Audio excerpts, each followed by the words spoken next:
भारत के लिए सबसे बड़ा तेल सप्लायर बना रूस। अक्टूबर में रूस से भारत ने सबसे ज्यादा तेल खरीदा है। आपको बता दें कि रूस ने सऊदी अरब और इराक को भी अब पीछे छोड़ दिया है और भारत का 22% क्रूड ऑयल अब रूस से आयात हो रहा है। और अब इसी के बारे में आपको डिटेल्स अब देने वाले हैं। रूस से बढ़ा है व्यापार डॉलर से आर पार। जी हां, अक्टूबर में रूस से सबसे ज्यादा क्रूड ऑयल खरीदा गया है। रूस से आयात है 22% और इराक से आयात है 20.5%। सऊदी अरब से आयात है 16%। और आगे आपको ये भी बता दें कि मार्च 2022 में रूस से 0.2% ऑयल आयात हुआ है। अक्टूबर में रूस से आयात 22% तक बढ़ा है।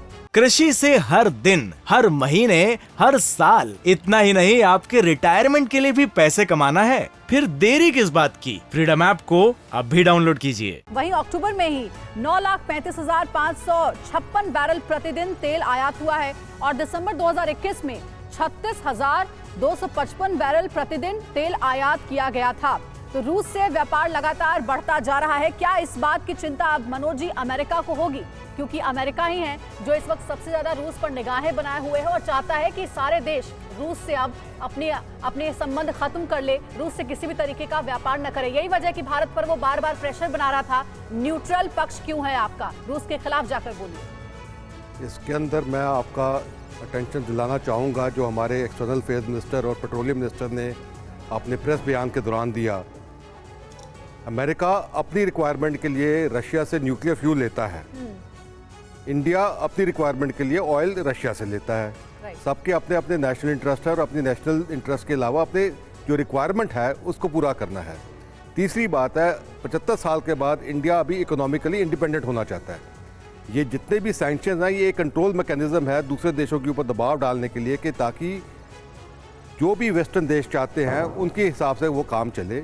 इंडिया ने इस बंधन को तोड़ दिया है। सर, इंडिया के स्टैंड को तो तब भी ऑब्जर्व किया गया था जब मैं मिस्टर झा आपसे जानना चाहूंगी G7 में ये प्रपोज किया गया था जिसमें UK, US, Canada, France, Germany, Italy, Japan है। उन्होंने एक प्राइस कैपिंग की बात की थी खासकर ऑयल को लेकर। उसी को लिहाज से देखिए भारत और रशिया के ये टाइज कितने ज्यादा स्ट्रेंथन हो रहे हैं। इंडिया ने तब भी कहा था कि प्राइस कैपिंग के इस विचार पर हम आगे सोचेंगे, स्टैंड क्लियर नहीं किया था।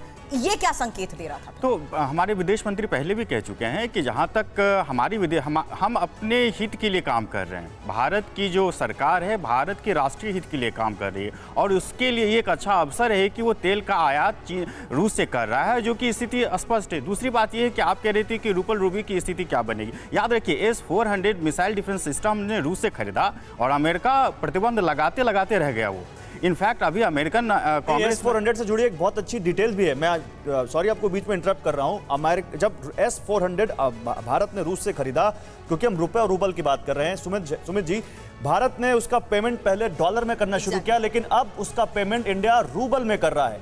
तो रूबल और जो काटसा लगाएगा 2014 में countering adversaries through sanction act, उसके बाद इंडिया के लिए ये बड़ी वो हो गई यहाँ पर जरूरत कि कैसे एक वैकल्पिक सिस्टम लाया जाए रूस को पे करने के लिए। तो S-400 में भी रूबल का बड़ा रोल है। मैं सुमित आप अपनी बात पूरी कीजिए, फिर मैं एक बड़ी खबर देखूंगा। हाँ जी, तो मैं वही आप ही के बात को आगे बढ़ाता हूँ। यही मैं कहना चाह रहा हूँ कि इसका कोई द्विपक्षीय संबंध पे नकारात्मक प्रभाव नहीं पड़ेगा। दूसरी बात यह है कि अमेरिका चाहे अनचाहे अब भारत के साथ संबंध खराब नहीं करना चाहता, ये तो स्पष्ट है। उसकी एक कारण है कि वो चीन के साथ उसके संबंध ठीक नहीं है और ये देख रहा है कि चीन को कोई देश अगर चुनौती दे सकता है तो वो भारत है। ये जो जियो पॉलिटिक्स की एक नई स्थिति उत्पन्न हो रही है उसमें पॉलिटिक्स और साथ ही बॉर्डर डिस्प्यूट के बावजूद ये ट्रेड किस तरीके से $9 डील्स पर संभव हो पाता है, इस पर नजर रहेगी। कृषि से हर दिन, हर महीने, हर साल, इतना ही नहीं आपके रिटायरमेंट के लिए भी पैसे कमाना है, फिर देरी किस बात की? फ्रीडम ऐप को अब भी डाउनलोड कीजिए।